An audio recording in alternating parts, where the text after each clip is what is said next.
Okay, good afternoon. Good afternoon. You had Klein, now we're going to recline. So I have lots of these every time we have a party. Say, please do not decline our invitation. My friends still love it. It never gets tired. Okay, so I'm very excited to be back at Mises University.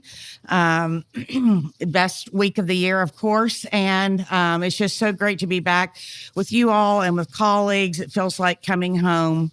And it's an exciting time to get to talk to you about money. A lot to talk about where it comes from, what it is, and why it's essential for a thriving economy. And it's been there's been some more serious talk recently that we should all be excited about abolishing central banks. So Millet, of course, ran on that, a campaign on that promise. He seems to be sadly walking back on that now. But I was kind of excited. Didn't get a lot of press, but here in the U.S., there's been some pushback on the renovation of the D.C. Federal Reserve building. They spent $2.5 billion with a B on renovating it, and some people have said they're trying to turn it into another Palace of Versailles. And when they confronted Powell about it, his response was, the cost overruns are what they are. So anyway, I was hoping that would get a little bit more traction in the news. But also recently, there was a Forbes headline that said, the signs are there. The gold standard is coming back. So we can hope. So anyway, there's a lot going on, a lot to discuss beyond just what I'm going to include in this lecture today. Of course, money has always been a central part of Austrian economics, and we'll go through some of the reasons why today. Looking back through some of the history of the Austrian School, we see some of the greatest contributions were actually in money and monetary theory. Menger and Mises and Rothbard and others in their tradition, many of them, some of them here this week have developed not only just the origin of money, but also explain money's essential functions and what makes money sound or unsound. Without the contributions of Austrian School, we might still have the state theory of money, that money is whatever the state says it is, and that the currency has its value just because of the sovereign's decree.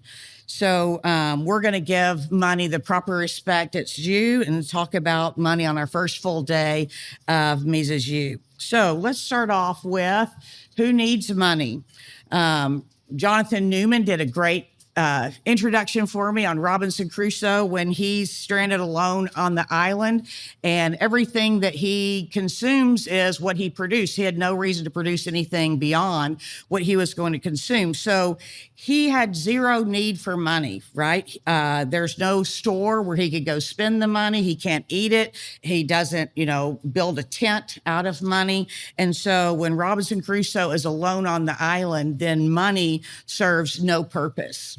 Okay, so then later in the story, when he discovers Friday somewhere on the island, where has he been all this time? He meets Friday on the island, and still, even when there's just Robinson Crusoe and Friday, just the two of them, there is really no need for money. They can trade their fish and coconuts just based on subjective values, and they don't need money even then. So it doesn't become necessary until the society expands beyond just a few families. Then the stage is set for the emergence of money. So also remember from Dr. Newman's lecture that voluntary exchange occurs because both people expect to benefit, to be better off, and because of this external fact of their differences and their aptitudes and their abilities to produce, and also differences just in the locations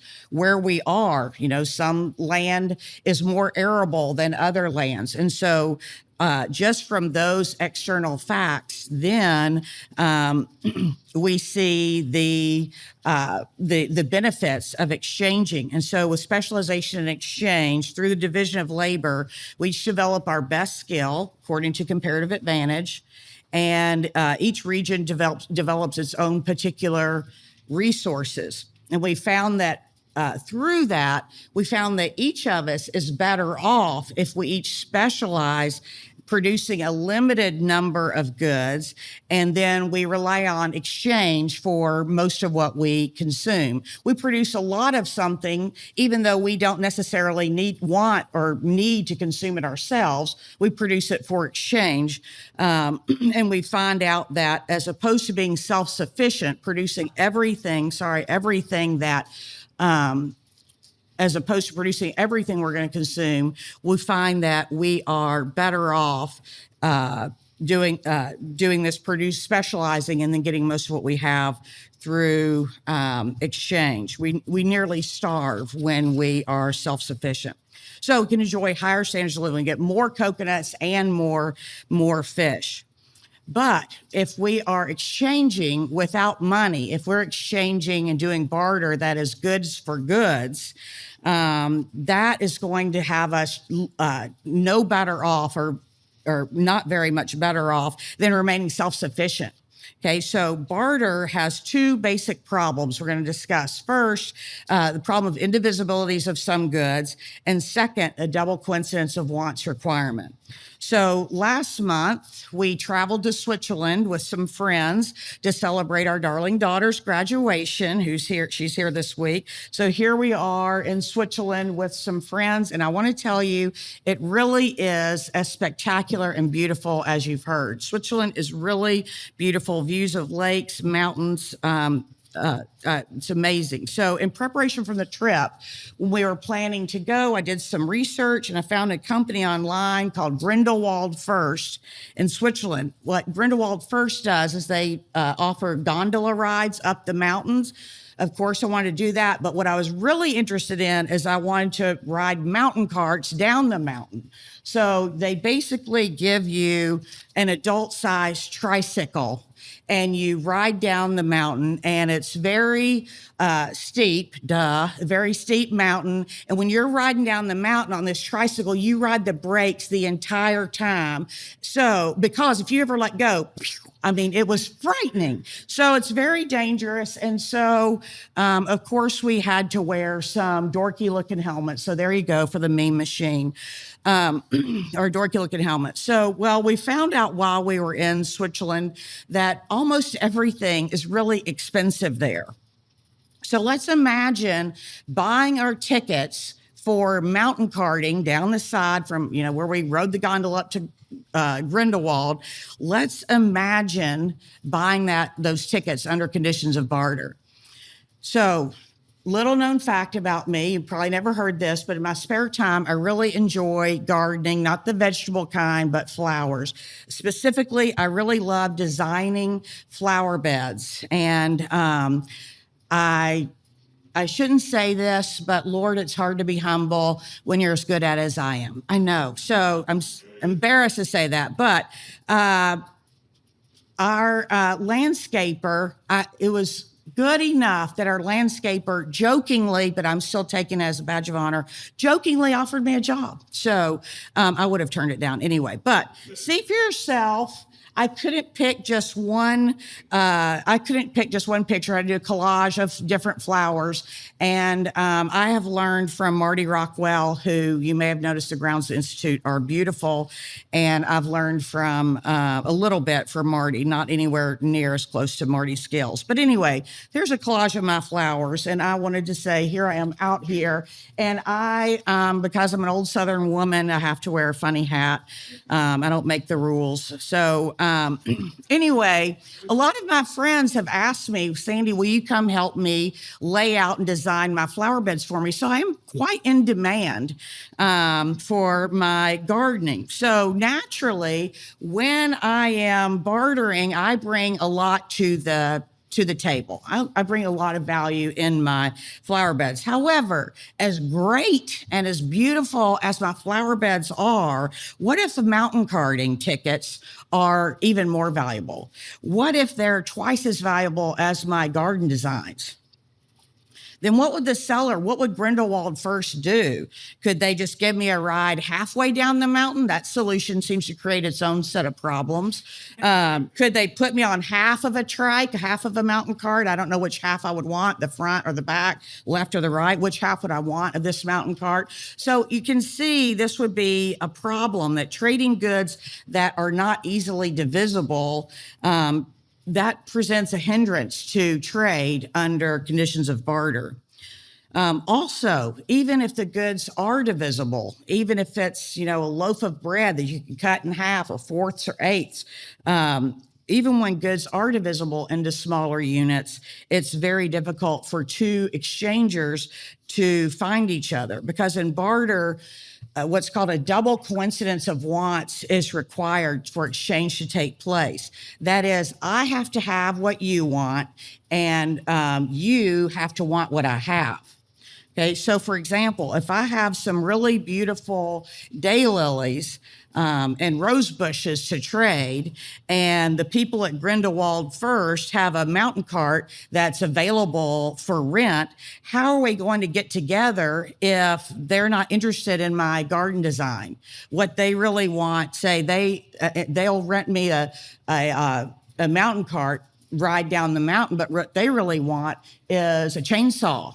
So if we don't have what each other wants, then this trade's not going to take place.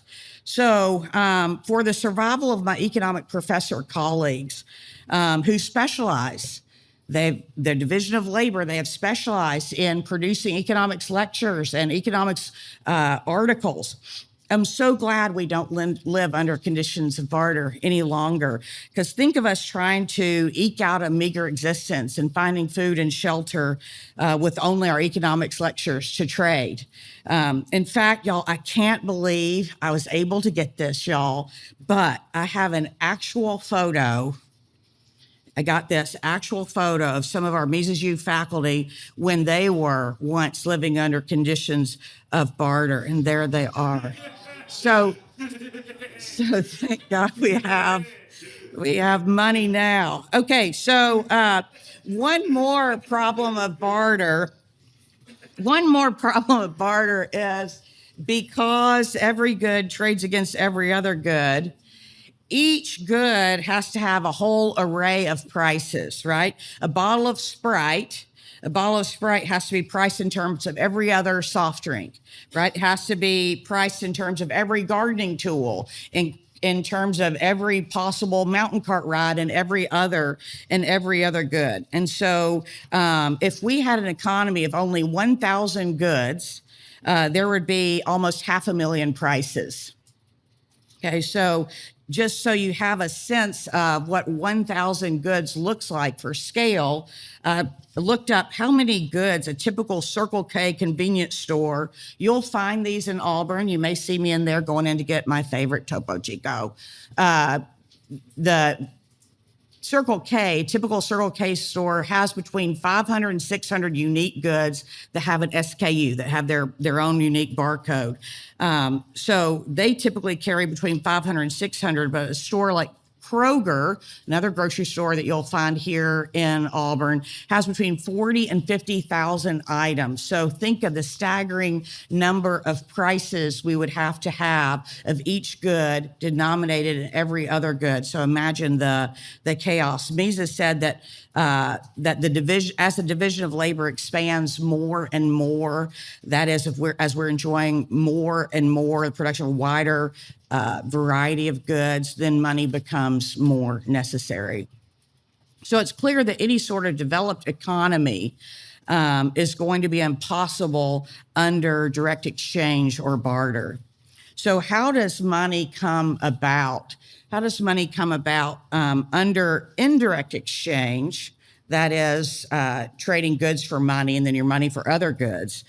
You sell your product, what you have produced, not for a good that you need directly, not for the good that you want, but you trade it for another good that you can then in turn take and go get a good that you do want, that you do desire.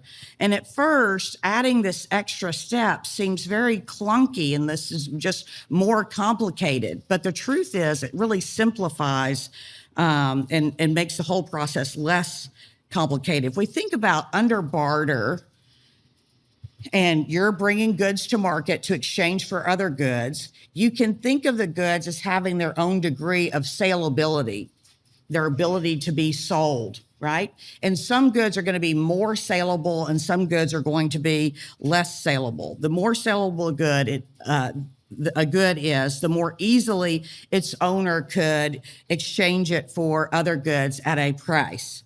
Right? Somebody selling bread has an advantage over me selling a fertilizer for my roses, right? So I've got this great rose fertilizer. It works really great. It really increased the number of blooms on the rose bush. I can convince you of its merits, but still not as saleable as bread. There just aren't as many people who want rose fertilizer. So I'm going to have a more difficult time with my rose fertilizer finding trading partners. Of course, it's not impossible because I could always be willing to accept a lower price for my fertilizer, but it's clearly less saleable than bread. So owners of less saleable goods will exchange their goods not only for those goods they want and wish to consume, but also for goods that they do not directly value, but they will still accept them in exchange so long as they're more saleable than the goods that they give up, right? As long as I don't necessarily want blueberries, but if blueberries are more saleable than my rose fertilizer, I'd be willing to accept those because more people will accept my blueberries. So over time, Menger argued the most saleable goods were desired by more and more traders because of that advantage in exchange. So then the demand for this very saleable good, their most saleable good, changes, and people don't demand it just then for use and consumption, but also for use and exchange. So the demand for this most saleable good takes on this extra component to where now this good is acting as a medium of exchange. The choice of a good or goods as a medium of exchange is a gradual, self-reinforcing process. As more people accept it, then the commodity itself becomes more acceptable and even more marketable. We don't know how long this process takes, but I heard Bob Murphy explaining we wouldn't expect it to be a long, drawn-out process. He said, I can imagine it happening rather quickly once people recognize their obvious advantage of doing so. So what makes a good more likely to be, what makes a good more likely to become a medium of exchange? Goods that are easily divisible into smaller units, goods that are durable over a long period of times. We're changing hands. This good is changing hands a lot, and it's not breaking down. If it's easily transportable, if we can have a small weight of it with a high value, that makes it more desirable. Also, if it's fungible, where one unit of this good is just as good as any other unit, right? It's not like your jacket that you take to the dry cleaners, where you go and you want to pick up your jacket. That would not be a fungible good, but one where any jacket would do. So if one unit is just as good as any other. Eventually, one or two of the commodities are used and they become generally accepted. That is, accepted in the overwhelming majority of exchanges, and then it is called money. So historically, what has served as money? We have lots of examples throughout history.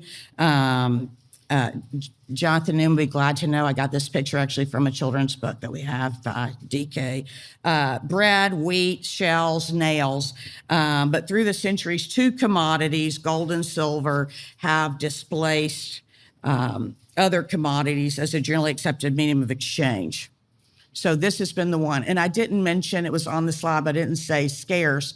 If somebody figures out some trick to producing gold in their basement so that gold became less scarce, then it's possible the market might choose some other commodity as a medium of exchange.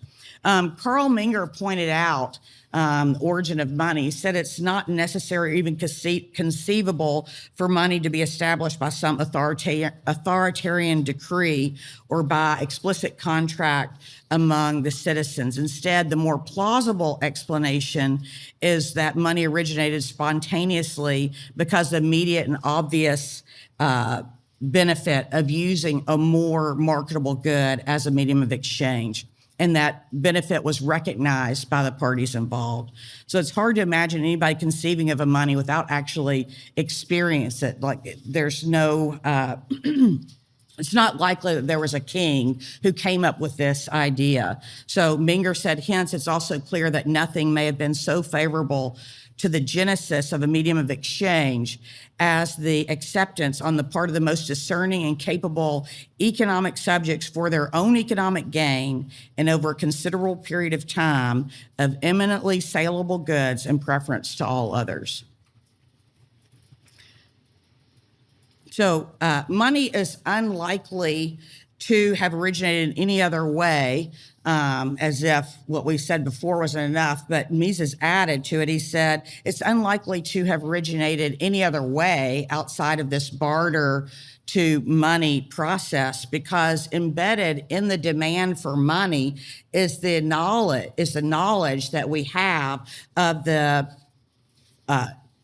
barter prices for these goods in the immediate past. Right, so we knew what this good traded for yesterday, and so I already have an idea of what to accept or expect to be able to get for this today. So unlike consumption goods, money must have these pre-existing prices on which to ground a demand for it. How will we know how much money we need if the sovereign decree just said, these little pieces of paper are now money, right? So money must have pre-existing prices for us to be able to ground our demand for it. So Mises' regression theorem explains that can only happen by beginning with a subjectively valued useful commodity under barter, and then adding the demand for the medium of exchange to it, to the previous demand just for direct use for the good. David Graeber in 2011, he made the case, or he made the argument in his book called Debt, the First 5,000 Years. He claims that money did not have to originate out of barter. He says there's no evidence of the existence of any barter economy, which I don't find surprising given the problems that we've just gone through with barter. People were so busy trying to overcome indivisibilities and double coincidence, how do they have time to write down a record of this? So anyway, and also fairly quickly, people would recognize the advantages of having a medium of exchange. So using the logic of action, Menger and Mises offered an explanation of how commodity money must have emerged out of barter, even if we don't have the historical record of it happening. So how do we go from gold and silver coins as money, and now we have rectangular pieces of paper that fit into our rectangular wallets? Well, paper does not have a lot of value in exchange, right? People don't want to give up their goods that they worked hard to produce for just a little piece of paper, right? So paper doesn't have a lot of value in exchange. So going from gold coins to paper, it really started because gold is heavier than paper, right? People found it difficult to haul and dangerous to haul their heavy gold coins around. And so they were storing them in secure warehouses, and the secure warehouse issued a receipt or a paper claim for the units of gold that were being stored there. And then to make purchases, sometimes instead of going to the warehouse to get the gold coins and then going to the market to buy the goods, instead they simplified it and they just said, let me sign over, here's my receipt, this claim to these amounts of gold, and you'll trade the goods to me for that. So eventually the paper claims, enough people found that the claims could be reliably cashed in for gold. And so then the paper claims started circulating as a medium of exchange. So once we have money, what are the benefits of having money? We talked about how barter is so problematic. Well, the benefits of money, all the problems of one of them is just that the problems of barter are gone, right? There's a reduction in prices. Now, every good is priced in one unit, right? It's priced in our money unit, whatever that may be. So whatever it's called. So we've already seen that without money, there could not be any specialization because these difficulties of overcoming the double consequences of wants requirement, finding our trading partners. So there would not be a very extensive division of labor, right? And there would not be specialization, so the economy would not advance beyond really a bare primitive level. But with money, we can have elaborate structure of production, right? That can now be formed with land, labor, and capital, receiving payment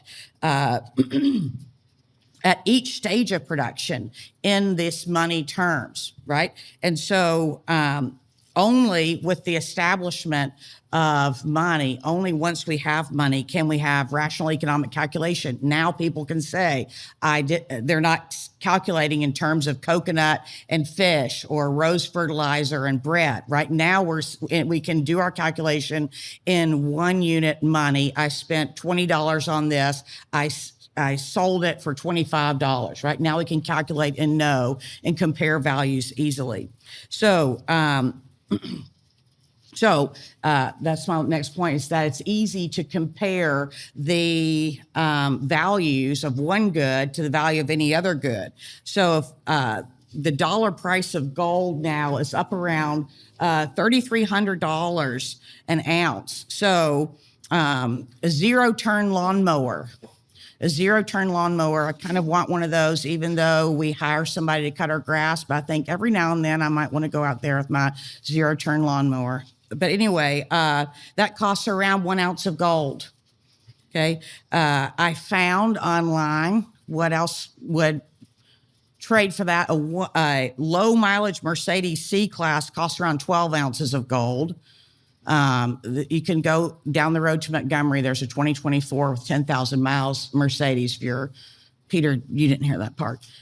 You can go down the road and get a Mercedes. But everybody can see then that a Mercedes then would buy 12 of these zero-turn lawnmowers. So it makes it easy when we have money. Everything's denominated in the same unit, so these comparisons can be made more easily. So most physical goods are sold in terms of their weight, tons, pounds, ounces, grams, et cetera. And the size of the unit that's chosen when we are selling different commodities, the size of the unit doesn't matter, makes no difference, because all units of weight are convertible into each other, right? So 1 pound is 16 ounces, 1 ounce is 28.35 grams. So if gold is a chosen commodity, then the size of the unit we use for the currency does not matter. It makes no difference. So I can sell I can sell something for 1 ounce in the US, or I can sell it for 28.35 grams in France. These are the same price. So this all seems obvious, and you think, gosh, why is she even mentioning this? This all seems obvious, but people forget this simple truth. Because of that, there's a lot of confusion, and because people think of money as some abstract units of something. And even when we're on the gold standard, people thought in terms like this: well, the American money's dollars, French money's francs, German money is marks, right, et cetera. So really, those were all tied to gold. Those were all tied to gold. And because they were considered sovereign and independent monies, and because people were thinking of the names of the money and not in units of gold, it was easier then for countries to go off the gold standard, right? So before government fiat money, the various names given, like dollars and francs and marks, those were all just names given for a weight of gold. Before 1933, people would say that the price of gold was, quote, fixed at $20 an ounce. Sure, but that's a little bit misleading. The correct way of looking at it would be to say the dollar was the name given for 1/20th of an ounce of gold. If you have 1/20th of an ounce of gold, we're calling that dollar. Okay, but people miss that connection. And because that misunderstanding of the monies being named definitions for units of weight, it was misleading to talk about exchange rates for one country's currency in terms of another. But it's really pretty simple. The pound sterling, for example, did not really exchange for $5. The dollar was at the time defined as 1/20th of a gold ounce. And the pound sterling was at the time the name for 1/4 of an ounce of gold.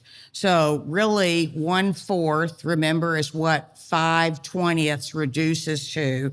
Those were the same prices. So what about the specific value of money? What is the price of money? When I take my money to the market, what is the money worth? Well, let's start with something let's start with something other than money. What about my hedge trimmer?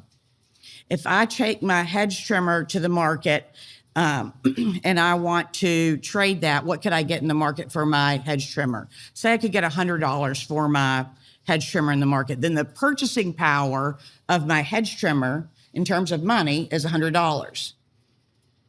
So you could say that your $1 buys 1/100th of my hedge trimmer, right? It's the same thing with money. So if I sell this money, what can I get in exchange? If I have money and I'm going to sell it in the market for goods, what can I get in exchange? Well, my hedge trimmer, that only traded against money, right? So I had one price, $100 for my hedge trimmer. But money trades against everything else. Right? Money trades against all other goods. So we need to list all the possibilities for what the money trades for.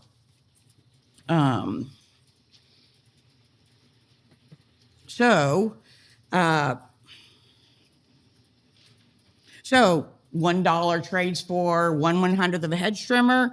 $1 trades for, in some cities, 1/50th of a steak dinner. It trades for 250,000th of a 2-bedroom condo in Auburn, just down the road from the Institute, if you're looking to move here to be closer to the Muse Institute. So then what's the purchasing power of money? Purchasing power of money turns out to be a whole array of quantities of other goods and services that it commands in exchange. So the purchasing power of the dollar is the inverse or the reciprocal of the overall price level, which, by the way, it's probably already been mentioned, and it will be mentioned again, that the price level is specialized and unique to you based on the basket of goods that you buy. But in general, just for our purposes here, keeping it simple, we'll say this general price level, the inverse of that is going to be what your purchasing power of the dollar is. So if we had a doubling of all prices, if all prices doubled, then the purchasing power of money is cut in half, right? And so if my hedge trimmer is now $200, then your $1 used to buy 1/100th of my hedge trimmer. Now it buys 1/200th of my hedge trimmer. So purchasing power of money can be thought of as a price of money, where that price or the value is really determined like any other price in supply and demand, right? So just like with supply and demand, if we have an increase in the supply of a good, then the value of that good in exchange tends to fall. If there's a decrease in supply of that good, then this good is now relatively more scarce. Its value in exchange rises. It's the same thing with money. There's more an increase in the value of money than its value in exchange falls. If there's a decrease in supply of money, then its value in exchange rises. Similarly with demand, if the demand for money, which here we're not talking about how much money would you like to receive as a gift, right? Demand for money. Rothbard explains the way we use it is the amount of money you wish to hold in cash balances. If there's increased demand for money, its value in exchange rises. If there's decrease in demand for money, then its value in exchange falls. So what is the optimal supply of money? A lot of times we hear the Federal Reserve is tinkering with the money supply. They're either loosening it or they're tightening it or easing it, I should say. So what should the money supply be? Is there an optimal amount? Is there the exact right amount for today? And does that change tomorrow? Right? So Rothbard points out that this was really a silly question.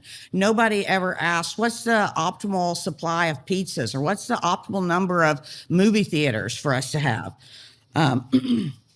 An increase in consumer goods and producer goods, like, for example, pizza or movie theaters, those tend to be something that's used up and worn out. And having more of those goods, those make us better off because more of our wants are satisfied in the process, right? Money's different. As a medium of exchange, money is not used up. It's not destroyed, but it's transferred from one cash balance to another cash balance. So that's why the amount of money, the optimal supply of money just doesn't exist. So any amount of money is just as good as any other in performing this function of medium of exchange. So the purchasing power of money or the price of money is just something that adjusts to permit all the exchanges that all people want to make. The purchasing power of money will adjust up or down so that a money supply of $20 billion is just as good as a money supply of $200 billion. It's just with the smaller money supply, the price level will be lower. Larger money supply, the price level will be higher. So we can see the effects, what happens when we increase the money supply through the Angel Gabriel model. And in this model, we have this benevolent but economically ignorant angel wants to benefit mankind and descends to earth one night and doubles everybody's cash balances while they sleep. So when they wake up the next morning, everybody discovers we have double the cash balances that we did yesterday. And so people rush out to buy at the prevailing price level. And when this excess demand for these goods, bids up the price of those goods, then we see that we got double the cash balances. We also have double the prices. And so society is no better off. Right? There was no additional human wants satisfied because the supplies of all consumer goods and productive resources, those have not changed. There's no new technology. It was just a doubling of the cash balances. So no additional needs have been met. So the real money supply, or that is what the money can buy, has remained unchanged because cash balances doubled, but also the price level doubled. So the purchasing power has been cut in half. But let's take a little bit more, let's look a little bit more closely at what the angel Gabriel did. Let's see we'll see that some people were actually benefited in this at the expense of some other people, even though everybody received the same doubling of their cash balances. So the early birds who woke early and they discovered that their money, that their cash balance was much higher. Let's say the early birds, they rushed out, they immediately went and bought goods. They spent all their money before the prices had risen. Okay, those who slept late or waited a few days or weeks to think over, how do I want to spend this extra money that I have? They find that when they go out to buy, then they're buying after the prices have risen and their cash balances have decreased in purchasing power. So they find they cannot purchase more at all with this with this new money. So the increase in money supply did not benefit society as a whole, but it definitely was a benefit of the early spenders at the expense of the late spenders. So we really see a transfer of wealth in that process. So since every money supply is equally optimal and a larger money supply is no more beneficial than a smaller money supply, nobody, including economists, needs to be concerned with that of what the optimal money supply is. So under the gold standard, the one and only way to increase the money supply would be to dig more gold out of the ground. And doing that, mining, is a costly activity. It requires scarce resources to get that job done. And so the money supply under gold standard will really be determined by the profitability of mining, which of course is determined by or affected by the costs of mining. Right. And so if the costs rise or fall, we would see the predictable result of changing the amount of mining, the amount of gold that's dug out of the ground. So one factor that affects the cost of gold production is, of course, the price level. Right. So as the price level rises, the prices of those resources that are used in the mining of gold, the prices of those also increase, and gold production would decline. And the opposite occurs when the price level falls. So we should point out that an increase in a commodity money like gold or silver does benefit society, because part of the increase in the gold always goes some to consumption, industrial uses, jewelry, electronics, etc. So you can get gold either by mining it, or you could get it fraudulently by counterfeiting it. So I want us to look at the effects of counterfeiting so we can better understand just this whole process of inflation.